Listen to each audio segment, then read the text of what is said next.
We will call our business meeting of the Scott County Fiscal Court to order. Today's the 22nd day of August. Appreciate you being here. We will have the Pledge of Allegiance if you'd like to join it. Let us pledge. I pledge allegiance to the flag of the United States of America and to the republic for which it stands, one nation, under God, indivisible, with liberty and justice for all. Ms. Hamilton, will you call the roll, please? Mr. Hostetler. Present. Mr. Jones. Here. Mr. Wallace. Here. Mr. Corman. Mr. Ellison. Mr. Pratt. Here. Mr. Livingston. Mr. Livingston. He's there. Mr. Culberton. Here. Judge Covington. Present. With that said, we do have a quorum. We will move forward with the agenda and consider the minutes from our last meeting. Are there any questions? Mr. Corman is here. For those minutes as presented? And before we take any questions, let the record reflect that Mr. Corman is present. Good afternoon. Good evening. Any questions on those minutes? Motion from Rob Jones, second from Rick Hostetler. Any other questions or comments related to that? All those in favor, please say aye. Aye. Any opposed? Motion passes. Bills and hand checks. We have an adjustment to make to ask you to consider. Today at noonish, Ian from Branstad Carroll submitted pay request for Marilla, and if you want to go ahead and I would like to go ahead and pay them because of the amount of work going on. If we don't pay them tonight, unless we have a special called meeting, we'd have to wait 3 weeks to get them paid. So you're looking at requests from Marilla in the amount of $461,166.60. That's $461,166.60, and that's been verified by Branstad Carroll as a valid pay request for Marilla, and that'll come out of capital.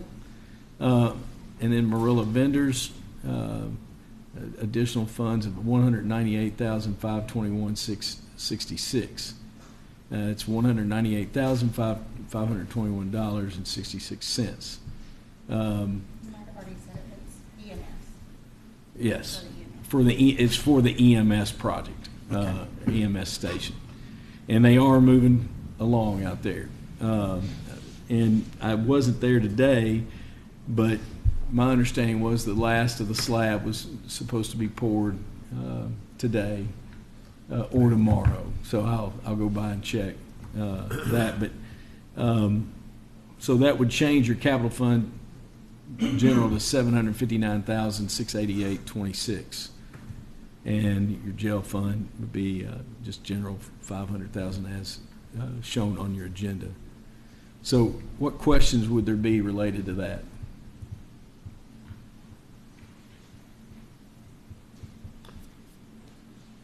Motion. Motion from Mr. Hostetler, second from Mr. Corman. Any other questions or comments? All those in favor, please say aye. Aye. Any opposed? Motion passes. That leads us to number 6. General Broyles is here with us. General Broyles, welcome. Thank you for being with us.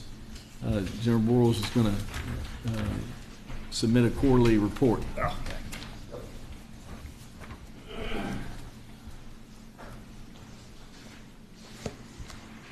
Good evening, Judge. Good evening, magistrates.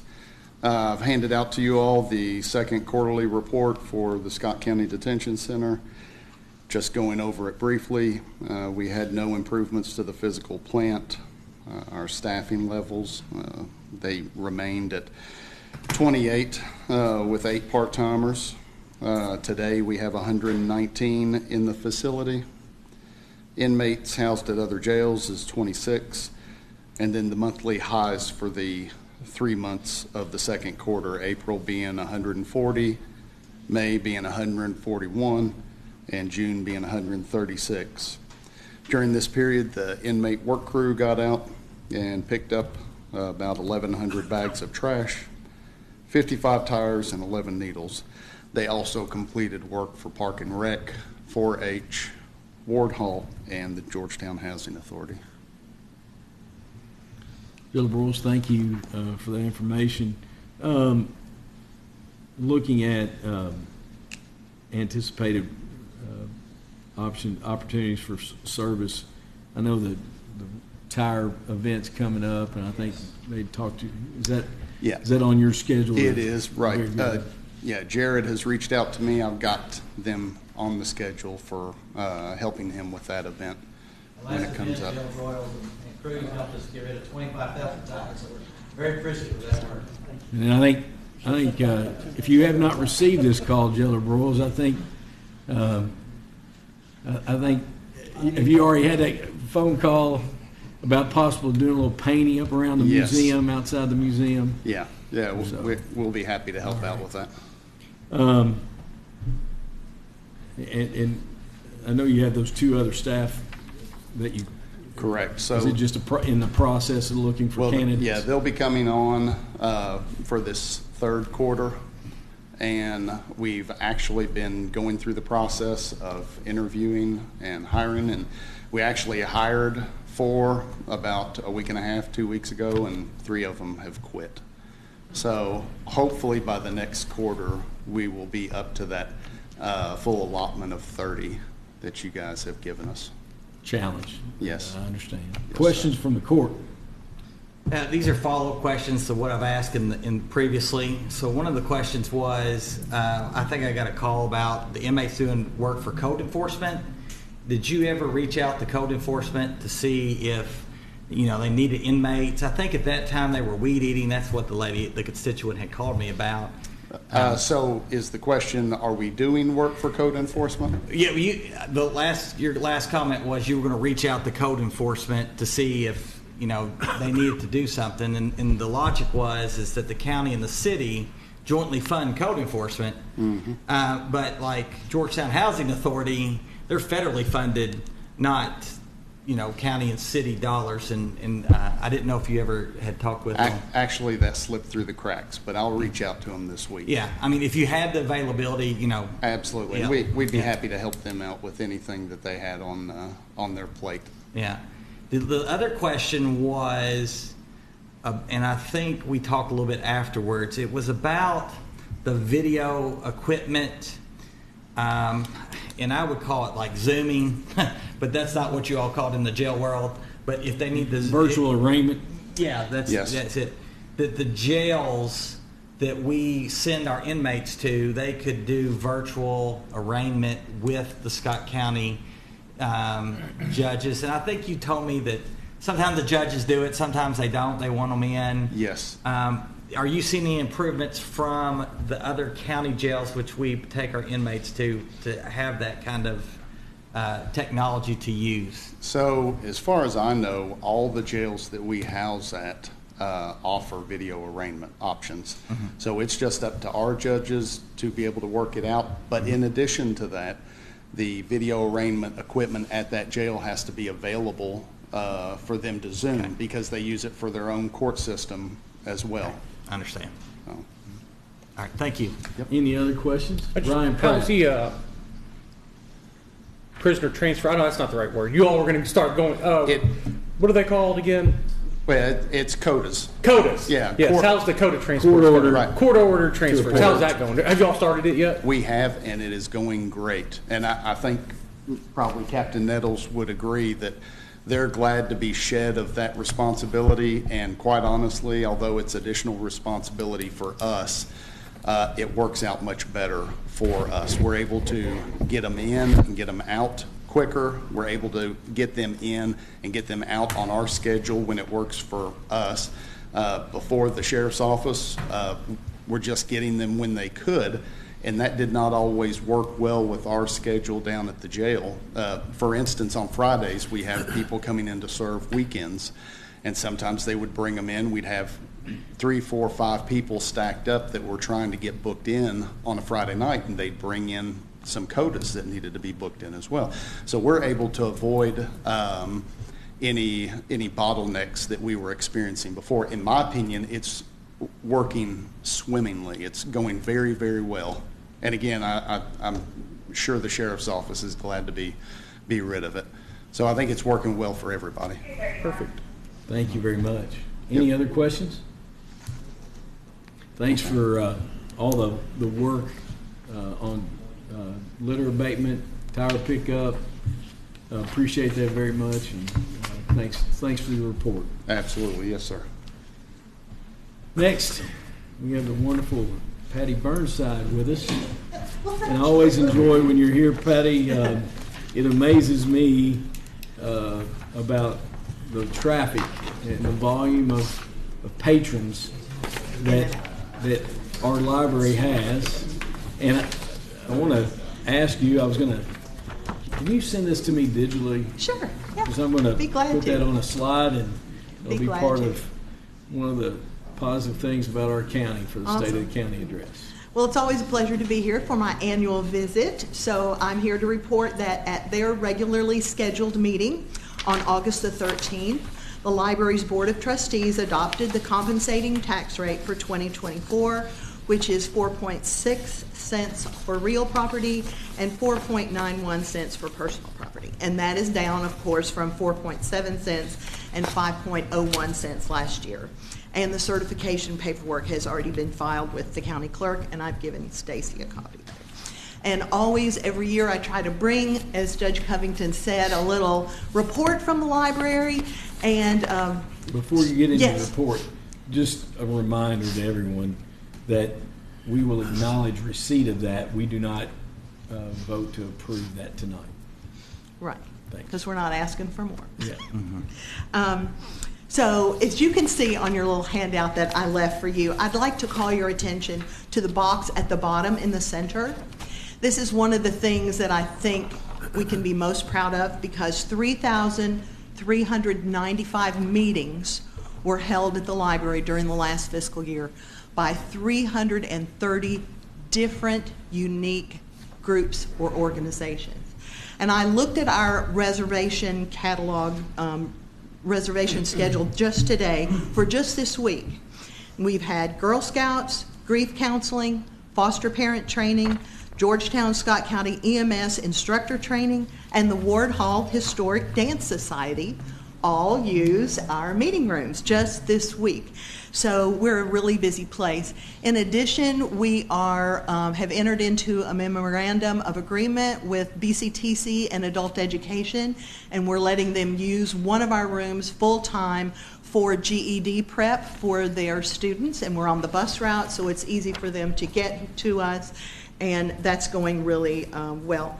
I also opened the library early. We open at 9 to the public, but I opened the library early 3 times a month for the Chamber of Commerce to have meetings there, as well as the city's Housing and Homelessness Committee to meet there monthly.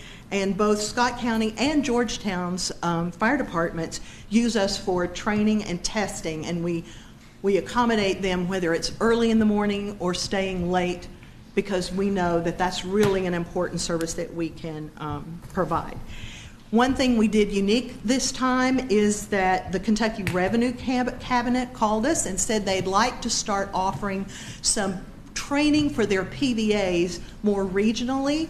And so they got a room at the library and they did 4 days of training, and I think they had about 30 different PVAs from different counties that came to the library over that 4-day period and had their annual continuing education. So right now, as Deputy Nettles knows, we are getting ready for the election, and everyone's taking it very seriously. And I was part of the election security meeting this week, so we'll be the vote center for early voting for those 3 days, and then we'll be a vote center, of course, for the election day. And the clerk's office tells us that we are the most popular place. There's 12 voting sites on election day, and during the primary, over 25% of the people who voted came to the library to vote. So we're trying to rearrange our schedules. We're going to be close to the public that day to help alleviate parking issues. So Well, on behalf of the court, I'd like to express our appreciation for what you and your staff do to provide that access. And It's an important role for us to it's play. very It really is. important, and I appreciate it greatly. And, Thank you. I would. What that does is it takes the pressure off our school system, Mm-hmm. where they've got instruction going on, and does not interrupt Their school day. That school day, and Absolutely. you know, the hope is that as our sheriff's office clerk's annex gets completed, we'll have an additional early Voting site. voting location that might take some pressure off of you all, but that's the clerk's decision. Sure. Yeah, We're just absolutely. here to provide opportunities, but I do want to say thank you, Oh, because I you're know welcome. that interrupts your all schedule, and it interrupts. Well, we feel like it's an important role for us to play. It really is. Appreciate it. And people still read, so you'll notice that we had over 400,000 things that checked out last year, so people are still reading. Any questions for me? Rick Hostetler. Not a question, but just a comment. I was getting ready to highlight some of that. In the age of the technology that we have, most people carrying one around in their back pocket and they're on it, Googling whatever.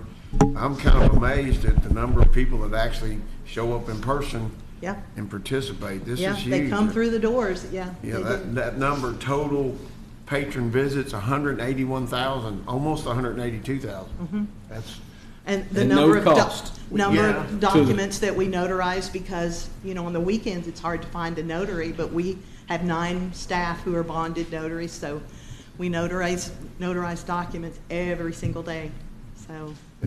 well, it's the taxpayers. And we appreciate all of your support as well. Well, But it's I'm what talking what about a there's service for the tax there's no dollars. fee for you to walk Sure. through the doors. Yeah, but Yeah. what a service, that's what I'm saying. I mean, that's an incredible number, especially to me, in our age of technology, and yes, the taxpayers are funding it, but yes, and it's open, anybody can come in. It's a pretty incredible number.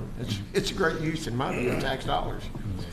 Thank you to for making. provide I would add that I use the technology. The Libby app is amazing. I get books on there, audio books while I'm working. I can listen to them, and listened to one today on leadership. So I was sitting there It typing saves up you the from having to pay for it on Amazon or whatever Oh yeah, other. the Libby app's amazing. You got thousands of books you can just listen to or read. I do both, so. Thank you. Well, let me tell you what I do. But it's free through the library. I so. give blood at the library, There you go. Yeah, we have blood drives every and other they seem night. to be well attended. Yeah, thank you. Thank you. Let's see if we can get that done. Give blood and read. At the same time, you might come up, that might be something. We could give you a free book if you donate. How Very about good. that? That's good. Anything else for me? Patty, I remember when you all added the addition on, and as somebody who, and you all had all the meeting rooms, and as someone who at that time had been questioned from constituents about a second location, and someone who's used these meeting rooms, it obviously tells you all knew your audience and what you needed. Now, taking that a step further, are you all at this point doing any type of capital project planning? We for are. the Right future? now, we're in the midst of strategic planning. Okay, great. And hope to have it finished by the end of the year, but I'm Sure. pushing my board as hard as I can. Sure.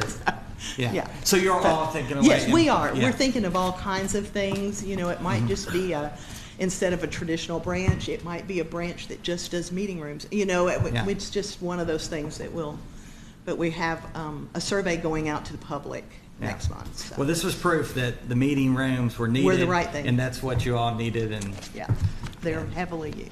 great. So if for- you need a reading room, book them early. Thank you. Thank you. Any other questions? Thank you again, Patty. With that said, then number 8, Health Board Real Estate and Personal Property Tax Rates. Jared is on that board and is present with us. 0.044. For real property, and 0.044 for tangible and personal property as well. That is the compensating rate. I'm sure, yes. Not for sure. I don't know, it doesn't I know matter we're for not them. part of the group that is required to do that. Okay. Per But- the statute. Okay. But you and I both know that Oh, I They would- understand that. I yeah. know that for the library, that would be something, if it wasn't the compensating rate, we would have to vote on. But Yes. for the health board, I was just curious. Yes. To let the record reflect the receipt of that rate from the health board. And then the extension board, I sit on the extension board, and Michelle and I went and met with the extension board as well prior, and wanted to be a part of that. And last year, the rate for the extension board was .0167. The recommendation and the adopted rate this year for real estate is .0161, which drops the rate, but keeps you below that threshold of 4%. And then the personal property last year was 0.0292. This year, the proposed and adopted rate was 0.0285, and that it reflects a growth of 3.89%, which keeps you below the 4% rate as well. So, and then also their motor vehicles stayed the same as always at 1.6, but we really don't have to address that. What you So- all sent us had different rates on it. It has like 1.61%, 2.85, or am I just reading it wrong? Per 100. It's written differently. Michelle, What you're saying is different. I got you. Michelle always uses four spots past the Well, decimal. what I sent out came from the extension. Yeah. Significant digits. But you follow me. No, right? that Yeah. makes perfect sense. Just what you were saying is per 100. Yes. So let the record reflect the receipt of the extension board's real estate and property taxes as well. That brings us to our county real estate and personal property tax rates.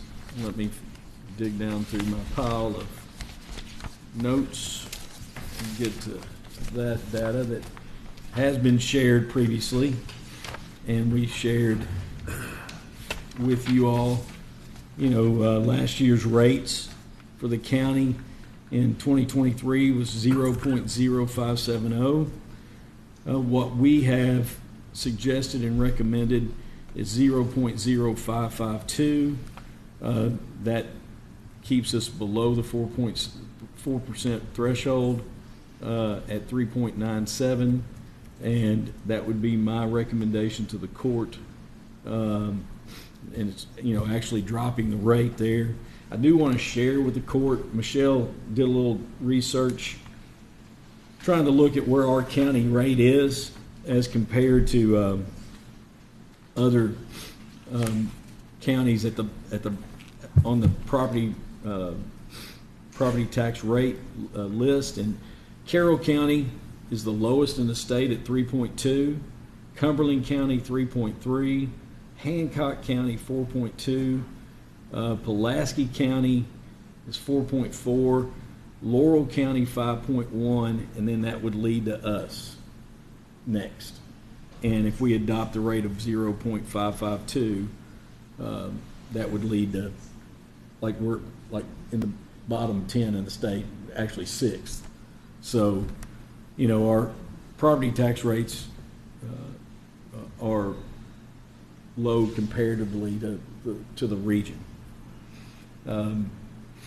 Now, looking at personal property, last year our rate was 0.0531, and what we are recommending right now is 0.0518, which would drop the rate but keep us below the 4% growth that would be subject to recall. That would be actually a 3.83% growth in revenue. So does anyone have any questions about the proposed real estate and personal property rates?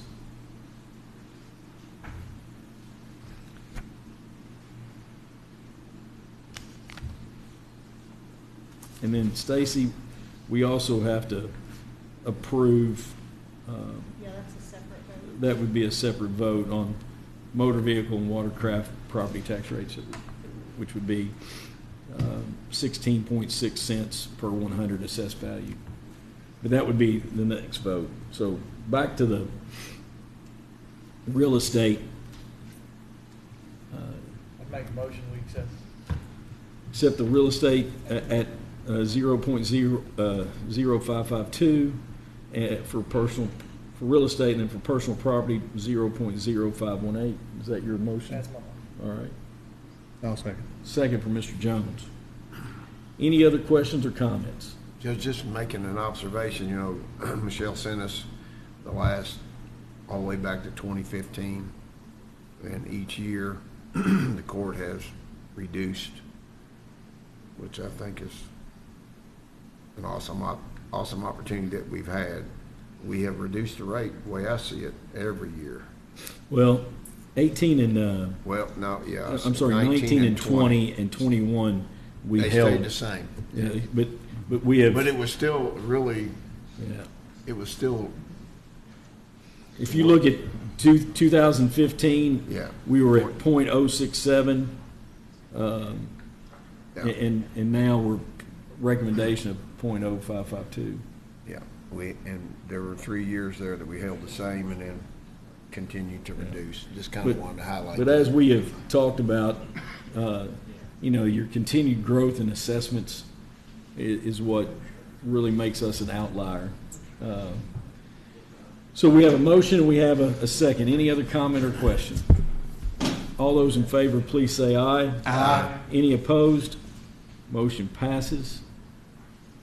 That will move us down to that county motor vehicle and watercraft property tax rate. And as I said, the tax rate for 2024 was 16.6 cents per 100 assessed value. And the recommendation would be to hold that for 2025. And we've held that for. That's been the same since, Yeah, for, years. that's been the It's been the same, exact same rate. that's been the same forever, for a Yeah. long time. I shouldn't say forever, but for a long time. For a while, yeah. Yeah. Motion for approval, Judge. Motion. Second, Ryan Pratt. Any other questions or comments? All those in favor, please say aye. Aye. Any opposed? Motion passes. That leads us to number 12. I shared via email, just discussion, follow-up on our HVAC issues that we've discussed here. And, you know, we had Shrout Tate and Wilson do the commissioning and review, you know, what's really going on with our system. And essentially what I'm asking you tonight is the pleasure of the court to do a full, you know, overhaul of the system and replace the controls, put a new ERU, replace the chiller, fan coil units, system test and balance. And then we would put this out to bid, and we would also put in estimated electrical and architectural and structural costs and a 10% contingency. The Shrout Tate and Wilson proposal comes with a pretty standard 8% fee. That's pretty standard for this type of work. And, you know, trying to be just good stewards, we'd put this out to bid and try to get competitive bids for the work. But I wanted to get the pleasure of the court and then ask you if you want to do the total redesign and overhaul replacement, if you would accept the 8% proposal from Shrout Tate Wilson. Rick, you look like you have something on your mind. No, I mean, I think that is a standard fee. Yeah, but they're gonna design, so are we deciding what we want them to design as well, or Well- just their fee schedule? Well, You know what I'm saying? We're Because deciding if. When they if you came want- and shared with the Yeah. court, they gave 3 different, And that 8% is for a total replacement of the Gotcha. of Okay.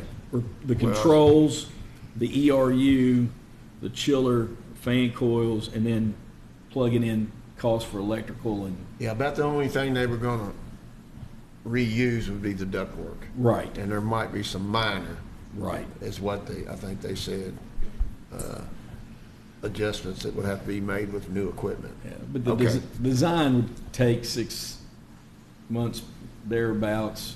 What I would hope to do is time this up to where work would start, in July of next year, or if you wanted to, we could do a budget amendment and address that once we get bid prices. If we were going to start July of next year, would it be better to wait for the bid? Like, I'm scared if we do a bid now Well, and you wait it'll for. take them 6+ months to do the design. Okay. So they're going to do design and then bid it out? And then then it'll take another 2 months to bid it out. It just adds up, the time adds up. No, I think that works out But well. we could, if you all desired, after we get the bids numbers back, then we can decide, do you want to do a budget amendment, and try to get work started as soon as possible with whoever the contractor is, or do you want to schedule it intentionally in July? Well, also, if we go ahead and approve and turn them loose to design, at the end of that process, they're gonna have a more solid number of what they think, then we talk about it then, right? But- How- Can't share it. But we No, would but- need to confidentially share that with you all. Right. Because it would be a public bid, Right. it'd be a public bid number. Yeah, but I mean, their number would only be, I didn't think that had to be, Their number would be a budget estimate, but that's what I'm saying. I still would just share that via email. Right. I agree with what you're proposing. Just, it's time to get rid of this system. It's 30 years old. It is It's 30 time to years upgrade old. it. I think we've done well keeping it for 30 Motion. years. A motion, Yeah. second. Any other questions or comments? All those in favor, please say aye. Aye. Any opposed? Motion passes. That brings us to ordinance 2406, first reading. It's amendment to ordinance 2310 amendment, and just as I shared with you all via email, and then as we shared on our Facebook page, had an inquiry from Elise at Planning and Zoning, and the question was about the actual max density for sites in the RV campground ordinance. And the question was, in the summary, I went back looking at October 26, 23, CAM plainly reads in the summary that RV campground development shall have a maximum density of 10 RV sites per gross acre when served by public sanitary sewer, and a maximum density of 5 RV sites per gross acre when served by private sewer systems. And you all know that we shared multiple versions of this text amendment, and somehow that 5 RV sites per gross acre when served by private system just was omitted unintentionally. And the wisest thing to do is to go today and consider this amendment that spells out exactly 5 maximum density of 5 RV sites per acre when served by private sewer system, and that takes any question out of it.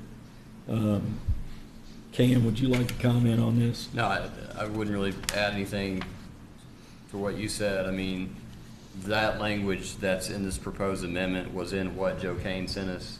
As Judge Covington said, it's in the summary of what we adopted, of what the court adopted. It just was inadvertently left out of the body of it, and I think that was probably due to the multiple revisions we did of that private sewer language. And I will say that during our discussions leading up to October 26th, I do not recall any time that we even mentioned moving that number. That number was never mentioned, and as it said, it was in the summary. And I agree with that. Cam read it. And Cam was, very involved in the revisions. Is there any questions from any court member related to this? Well, Judge, I would just say that I think this gives us definition for what we need to have as far as direction for the planning and zoning, and that application is coming up on October 10th with the RV park. However, I voted against the ordinance, and I'm going to vote against this amendment, even though it is more restrictive based on, it just basically reinforces what was voted on and approved that night, but I'm still not in favor of the overall ordinance, and thus I will not be voting for this amendment. Thank you. Any other comments or questions? Just one comment. I'm looking at this, it applies to the county-wide. I know there's an RV park, but also in the northern part of the county, there have been people talking, I don't know where they're at in the talks, about an RV park in the northern part of the county. And I have the privilege to serve that part of the county. It's the only reason I've heard the talk. I don't know where they're at on it, if they're gonna go or not. So I want us to have a guiding document, just like we do for solar panels, like we did, last year or the year before, 2 years just to have a guiding document for planning and zoning, and that's what I see this as. I'm not looking at a particular site. I know there's one planned, and I know all about that, but I'm looking at that guiding document. So, and I think that's what this gives us. And Chad said that. It gives them, the planning and zoning, some direct guidance with this ordinance, so. But I agree with that statement. This is a guiding document for the whole county. The RV text amendment ordinance would consider any future development requests. And I'll give you one other example, because I thought it was smart when the court did this, was when transfer station, we had a company come and they looked at some property, and it actually it was fitting, and we didn't have an ordinance. And the property that they were looking at didn't work out, best I can remember, but that triggered, we realized we didn't really have a guiding document for the whole county when it came to transfer stations. And we all know some of the issues we've had with the landfill in the northern part of the county. And so the guiding document's pretty important, in my view, on any kind of topic. So anyhow, that's why I'll be voting yes. Okay. Any other questions or comments? I'll ask Cam to read the language of the ordinance. This is the first reading, so. Scott, I'm sorry, were there any other comments? No. I just got started. Scott County Fiscal Court Ordinance Number 24-06, an ordinance amending ordinance number 23-10 pertaining to RV campgrounds. Whereas the Scott County Fiscal Court has enacted ordinance number 2310, amending the zoning ordinance of Scott County, Kentucky, in the cities of Georgetown, Sadieville, and Stamping Ground, or zoning ordinance pertaining to RV campgrounds. And whereas the summary of ordinance number 2310 contained a provision stating that RV campgrounds shall have a maximum density of 5 RV sites per acre when served by private sewer systems, but this text was inadvertently omitted from the body of the ordinance. Now therefore be it ordained by the Scott County Fiscal Court, 1, Section 2.51 D2 of the zoning ordinance is amended as follows. 14, RV campground developments shall have a maximum density of 10 RV sites per gross acre when served by public sanitary sewer, and a maximum density of 5 RV sites per gross acre when served by private sewer systems. 2, effective date, this ordinance shall take effect upon its passage and publication. First reading, August 22nd, 2024. Any other questions or comments? Will there be a motion? Motion. Second. Second. Any other questions? All those in favor, please say aye. Aye. Any opposed? No. That said, we will move on to a second reading in 2 weeks and go from there. Thank you. With that, Jeff Mudrack's going to come forward and talk about animal control, new hire. Good evening. Yes, Good I'm very evening. pleased to recommend on behalf of Sherry Bishop the appointment of Chloe Nunn as an animal control officer. Her first day will be Monday, September the 9th. Start in pay will be $19.39 an hour. Also, it's great that she is familiar with this type of work since she worked with Gallatin County Shelter for about 2.5 years. So I present that recommendation to you. Questions or comments? What's that, well, go ahead. Motion? I'll second, Second. but what's that do for her staffing? Is that, It puts them at full staffing. that's what I thought, but I wasn't sure. Thank you. You're welcome. So we Thank have you. a motion, we have a second. Any other questions? All those in favor, please say aye. Aye. Any opposed? Motion passes. And before we move to 15, I need to do some, I need to show you and have Rebel Oliver's with us. We're blessed to have you here tonight. I'd like to ask Andrew with Studio 46 to show this, and then JR's with us as well. And JR, will you come up, because you might have to answer some questions. But this is an aerial photo, thanks to our Sheriff's Department drone. Chief Nettles helped us get this done. I just thought this was the easiest way to show you. And then Chip Clark did the red, the colorization of the area that's going to be paved. Now, this is our new storage building at 2200 Cincinnati Pike with the fire department. Much needed, been needed for many years. And the way it sits is going to require some pretty precise grading. We don't want water running back into the building. You can see the drain that is already built in that concrete along the front, but we still want to make sure we do a good job of grading it out and then putting down a base and blacktop to get that water away. And then we also want to run blacktop between the two buildings. Correct. JR and Rebel, would you all like to comment? And You want to start first? I think it's very much needed. We worked on some drainage pipe out there, rerouting them and everything, but the smaller building to the left of, looking at the picture, has had numerous water problems running down in a heavy downpour, like an inch and a half rain. And we don't want that to happen on this one, the new one. And there's actually been discussion, if I'm correct, Yes. of cutting a similar drain. Correct. We're in the process of getting bids to do the exact same drain in front of the small, older building that we did in front of the new, and it's called a trench drain. So hopefully that'll alleviate the issues with the older building as well. Yeah. And that building is So, great. so we're excited about this building and what it's going to. It will protect equipment. It'll keep them out of the elements. What else, Rebel? Yeah, I was gonna say, our original goal going into this was to alleviate environmental, wear and tear on our vehicles. We had 4 trailers outside, we have a couple boats, we have reserve fire apparatus, which, as you all know, is not cheap equipment.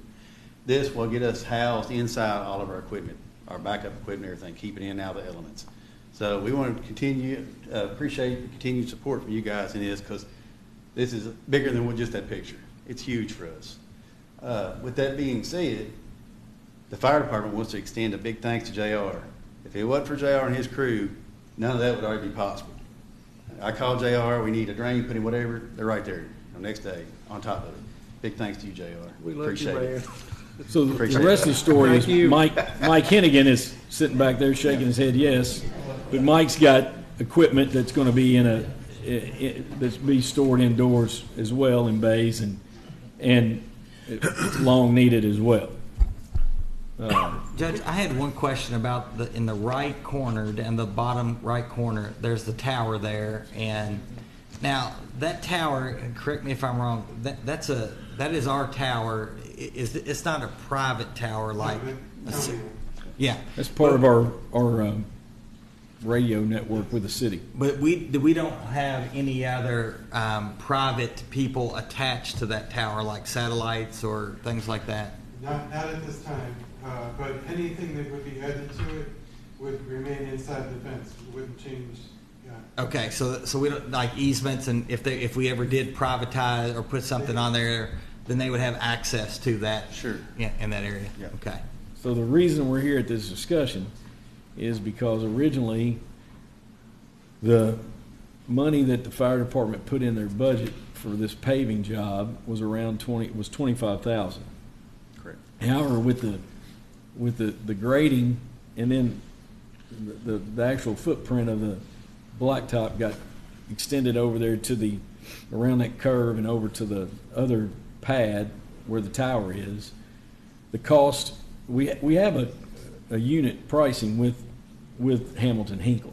I mean, we've already bid that asphalt price out, but the grading and the price and the additional square footage, the actual estimate on this is 70. So my question to you all, do you want to move forward with this? And then if you do, then that's why we have the LGEA budget amendment. Michelle has double checked, and we can use LGEA funds towards this project and pull it out of LGEA. Does that make sense to everybody? Yeah, who's doing the grading? Hamilton? Hamilton Hinkle. Okay, so they would grade and blacktop. I got you. And Will will they they put the things- trench drain in as well? Will they do the trench drain? Is that all part of this? The trench drain in the front of the new building is already installed. If you see that Yeah. black line, it's already there. That's one you see, and then there's a huge one underground. It comes from the upper side of the blacktop that goes around. It's done Gotcha. been rerouted and everything. But we already had the paving from the produce building up to the top of the parking lot back here, and there won't be any mobilization fees if we can take and put this Do it two all at together, once. yes. Yeah. I understand. While they're there. It's a win-win So they'll situation. really be doing two jobs on one mobilization. Yes. But that's why we're where we're at. And it's EMA, it's fire department, it's just for the greater good. It needs to be done, in my opinion. But that's why we have a court, and we talk about it, and we make a decision together. Yeah, water out of control is kind of your worst enemy. And so, we can't, I think we need to go forward. That's my view. Y'all worry blacktopping it, you're gonna have more water? Right, like, other than like if you did gravel or something? I mean, I'm just asking, I don't, Well, originally the trench drain is what we put the trench drain in to alleviate some of the water, obviously. Because it does get, the more you black out, the more water you're gonna have. Everybody knows that. But how we have everything set up, we have a trench drain in front of the new building already. We're talking about putting the small one in front of the older building. And there'll also be drainage between the buildings with it being able to funnel it out of there also. So, and we always, I don't know if you can see this area right here, there's a large 12-inch drain that JR has actually extended, gets the water from this area, it actually goes in daylight out past the right side of that, what you see. And that's not a good flat area. It's like on. Right, I mean, the picture don't do justice, No, I it doesn't. encourage you to come out and look at the site. And I think you'll be very, very impressed with the building. It's a nice building, I mean. I get what you're saying, like, I think you might be suggesting, should we look at permeable pavers or something like that, but I just, with the amount of weight of those vehicles, Yeah, that's what I was gonna say. You all know as well as I do, you've got very expensive fire trucks ordering coming. We wanna make sure whatever we put down is gonna, hold a 50,000-pound truck in and out of there, so. And when we met down there with Hamilton Hickle, we looked at not only that trench drain, but coming back this way a couple of foot and putting another second dip in it to carry water off to the right. so it'll almost Yes. be, this is an exaggeration, but you're gonna push water on that right side off. Yes, And they can do that. absolutely, with their laser graders and stuff. Yeah. Pretty slick there. Yeah. So, to that point, any other questions? And then, what I would ask y'all to consider is a motion to approve completing this work with Hamilton Hinkle for the amount estimated at 70, if that's what you want to do, and then we'd consider the budget amendment. Judge, I think it makes sense if we're doing the parking lot or the road behind it going to the produce barn, it makes sense for Is that a them. motion? Well, I guess so. Always but hand yeah, go it's a up. motion. Motion and a second from Rob Jones. did too. Any other questions or comments? All those in favor, please say aye. Aye. Any opposed? Motion passes. Cam, will you read the ordinance 2407, first reading for the budget? Right before you do that, Ken, I want to tell you, we are talking about, once we get all this done, we are going to have an open house, so you all get the invite to come out and see what you've been spending your money on. Hamburgers, hot dogs Yes, included? sir. I'll even cook for you, Judge. All right. I tell you what, one of the best things, great meal is when y'all have like your holiday breakfast. Speaking of that, here's me get something real quick. The firemen know how to cook. Well, yeah, it shows, doesn't it? No, you get. Today, or tomorrow, will mark the 7th week of our 6 recruits that are in class. We're halfway there. October the 9th, we will have a graduation at 4 o'clock at the library. You all will be invited, but we'll get you something out. So we're halfway there with these 6. Library again. There you go. Thanks to No, the library. But I enjoy following along. You know, like I love how you all post good pictures of what they're doing, and it's really informative. Yeah, and the level of training that you all do, after 14 weeks, they're going to be ready to help. They're ready for a nap now, I think, but they're halfway there. Yeah.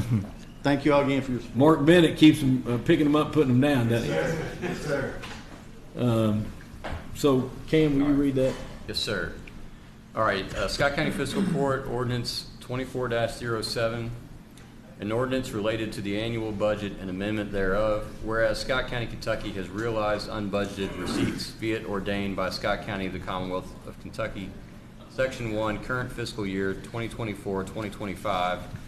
The budget for the current fiscal year is amended to increase/decrease the receipts from the following funds to include unbudgeted receipts from A, revenues from LGEA fund, surplus prior year, amount $50,000, total amended revenues $50,000.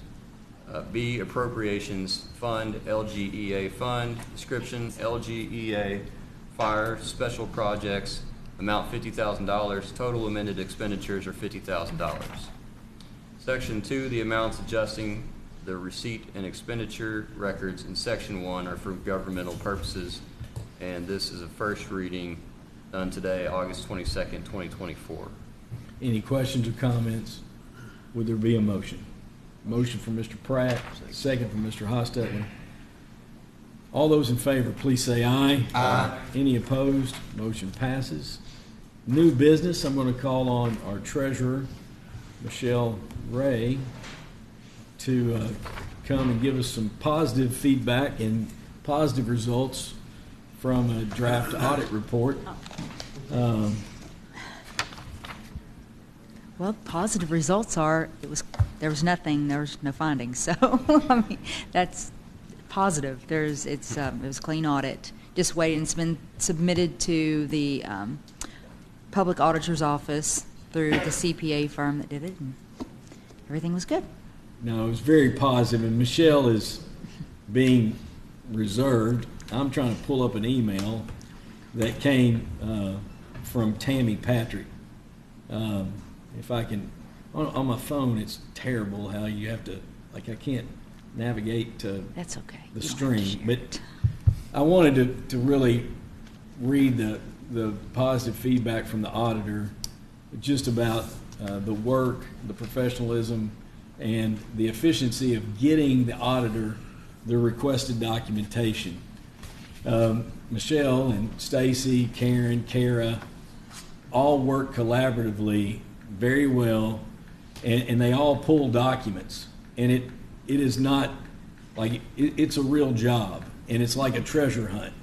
And they have to find the documents. They pull the documents, and they know exactly where they're at. And Tammy Patrick with Patrick and Associates. We know the general area. Yeah. Well, I'm trying to brag on it. Last year's audit took 4 months. This year's audit took a little more than 7 weeks. 7 So, weeks. that's how but quick we got it. There was a lot of work that went in, and the reason we had a request from Moody's, Credit rating. the credit rating, and they needed our documentation from just the draft audit report to include in our credit rating, and we asked if the work could be, done by that deadline. Yeah, expedited. And they got it, but it wouldn't have happened if Stacy and Michelle and Kara and Karen hadn't have been able to pull those documents. So we appreciate it. And then the big thing of having no findings. That's just so positive, and it reflects on the professional manner that Michelle, Stacy, Kara, Karen work to keep all of our records in order. I appreciate all your all's work. So any comments from the court on that? New business I would like to share. We had our groundbreaking today with the Hall of Justice project. I think I shared this with you all, but I look back and March 1, 2019, y'all, Rick was there, Rob was there, Chad was there, Ryan was there today. But, I look back and I found a picture in my phone from March 1st, 2019, where we had gone, Tina Duncan Foster, myself, and Judge Maddox had gone to meet with the Administrative Office of the Courts. And at that time, he wasn't Chief Justice, but Chief Justice Van Meter was in the meeting, along with other AOC staff. And we essentially presented evidence and made a plea to get in the facilities plan. And we were able to get into the facilities plan, which then enabled Representative Pratt to start swinging, along with Senator Thayer, to get it funded. And it was a true teamwork moment. And then, your all's leadership and support, the fiscal courts, and we've worked a lot on this. And then, COVID did not help our timeline, but we are within the next, I think, 2 to 3 weeks, they will be down there full steam ahead, doing site work and starting the project. It's a 2-year project. It's funded by the debt service. It's funded by the state budget, and we're bonding it, but the debt service is funded by the state. And those bonds will go to sale. Y'all already approved by resolution the sale of the bonds. So you've already authorized that. So I'll update you when those bonds go on sale, and then the outcome from R.J. Palmer and Compass Municipal Advisors. As you can see down here, our farmers market almost has a complete pad poured. There's 2 sections that still have a little bit of work to do on the conduit and infrastructure underneath the slab. Some of the metal's been delivered. I'm very optimistic that the rest of the metal will be delivered here in the next few weeks, and they'll start putting up the steel structure of the farmers market. Very happy to report that the sheriff's office, the level of work has gone up greatly. Steel contractors hard at it, and I think we're in the right direction there. Our EMS station project, they were supposed to either today or tomorrow pour the rest of the slab, and they're throwing up block and building. It looks like the bays are very close to being completed, and they're moving along there. So very optimistic about that as well, and that's a good report. I think we have another construction update on the 30th. After I get through that meeting, we will share updated schedules and field reports with you. So very happy to report there. Update on our project with Spectrum and broadband, and just to be fully transparent, I continue to be frustrated with with our friends at Norfolk Southern. We have done everything we can with Rail Pros, who is supposed to expedite the pole permitting. We have 3 of the 7 permits that are related to Norfolk Southern and Northern Scott County that have been approved for installation and attachment, and that's coming up here in the next few weeks. But the other 4 are still out there pending. I have no update. And Spectrum continues to be in contact with Rail Pros. It's just, it's the railroad. Then we have, they're trying to tie together some loose ends along Ironworks, Cane Run, but my understanding, work is moving forward there. So what I understand, over 4,600 homes now have got access. That's not saying that 4,600 have signed up, but they've extended service to those 4,600 that didn't have it before, and they have over 400 miles of fiber that's been deployed in infrastructure. So, it's moving forward, but it's not closed out like I wish it should be, and it's really a challenge, to say the least. What other questions would anybody have about any of those projects? Is there any public comment or new business that anyone would like to bring to the court? I have a little bit of new business. I represent the fiscal court on Scott County Friends of the Park, and last week we voted on up to $10,000 to purchase 2 new Euro goals for Lyle Road fields, and more importantly, 2 soccer net systems to go behind the goals on fields, backstops on fields 1 and 9, to one for kids protection, because balls are going into the parking lot and they're going back into the tree line. So, well, thank you for that update. It's not, that's donations. It's not county money, no, that's I appreciate that, and it just enhances that. So, Judge, one thing I want to highlight. This goes back to about 3 years ago, maybe 4 years ago.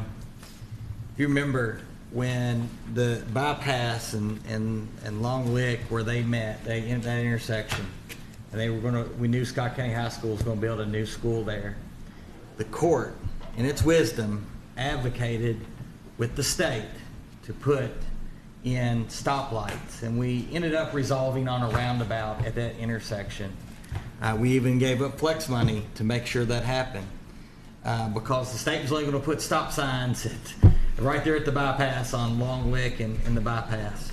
And for someone who has been down in that area, watching the high school kids and the people leave, the parents leave the kids, it is crammed. But if we had not had that roundabout there, I guarantee somebody would be dying. And so kudos to the court. If we get a lot of complaints, but that was something that was very wise, and it was a smart move, and it has worked out well. And even the roundabout gets backed up, but imagine what it would have been like based if we let the state do what they wanted to do. So, as you said, their original proposal was put a stop sign there, a stop sign, and then we asked, well, what about a light? And they really felt like a signalization of that would be more dangerous because of the sight distance coming over the crown of that hill. Cars getting backed up and then rear-ending over that hill. So, I think the safest thing was that roundabout. And that, yes, it kind of get slowed down a little bit, but everything keeps moving from what I understand. That's right. I've talked to Chief Nettles, and your reports are that it's moving along. Yeah. I know there's been some concern there from the Derby estates. The speed limit, I believe, needs to be reduced to 35 or school zone here in school traffic. But we have to get the state to do that, right? Yeah. So I need to reach out to Kelly Baker about that. So we need to make that a school zone 35. I'll make sure I'm on that tomorrow. But I have no other new business. Any other new business and any public comment from anyone? If there is none, then would there be a motion to adjourn?